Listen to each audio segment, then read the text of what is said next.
Poslanci parlamentu rozhodli, že v rámci úsporného balíčka budú diskutovať o zvýšení spotrebnej dane na pivo aj v druhom čítaní. Tento krok vyvolal vlnu nesúhlasu výrobcov piva, ktorí do parlamentu priniesli petíciu proti zvýšeniu dane a o chvíľu symbolicky pochovajú pred Národnou radou aj basu piva. Zvyšovanie dane kritizovala aj opozícia. Viac nám povie Juraj Jedinák. Dobrý deň, minister financií Ivan Mikloš návrh predložil a obhajoval ho aj pred poslancami. Zvýšenie má tak, ako aj v prípade ostatných daní, prispieť k zníženiu deficitu rozpočtu. Ivan Mikloš očakáva zvýšenie ceny o 5 centov na pol litra piva. Navrhovanou úpravou sa predpokladá dodatočný príjem do štátneho rozpočtu v roku 2011 vo výške 14,9 milióna eur, v roku 2012 vo výške 25,5 milióna eur, 2013 26 miliónov eur a 2014 26,6 milióna eur. Jozef Burian zo Smeru s takýmto krokom nesúhlasí. Pripomína, že keď sa zvýšila spotrebná daň v rokoch 2004 a 2005, nasledovalo prepúšťanie a ďalšie problémy aj v pivárskom odvetví. Mala za následok zníženie zamestnanosti o cirka 1200 pracovných miest a zároveň v roku 2006 na základe štatistiky 7 regionálnych pivovarov skrachovalo. Takýto stav môže nastať aj po zvýšení spotrebnej dane z piva.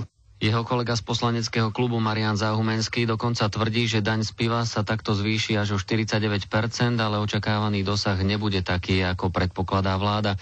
Tiež je podľa neho likvidačný krok pre malé pivovary. Už vek, kedy si povedal, že ak vláda zdraží pivo, tak do roka musí padnúť. V roku 2003 sa pomýlil o 1 rok.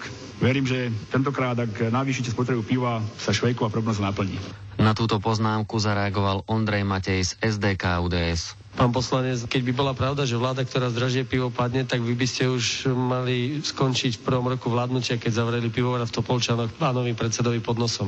Pivovarníci proti diskriminácii slovenského piva pred chvíľou odovzdali petíciu a do podateľne Národnej rady priniesli aj správu o fľaši, ktorá je posledným volaním o pomoc, hovoria zástupcovia petičného výboru s Richardom Sulíkom. A za necelých 10 dní sa nám podarilo vyzbierať 173 172. Kde ste vy boli, keď sme robili referendum? No, tak vidíte, že niektorí sme boli... sme odozdali aj podobne ako každému pánovi poslancovi dopis takej symbolickej prázdny. Bohužiaľ teraz prázdny. Naplníme ju, keď neprejde zákon o spotrebnej dani. Bude plná.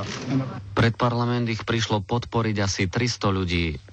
Nechceme, aby sa zopakoval rok 2003 a aby slovenský parlament pochoval pivárnický priemysel na Slovensku.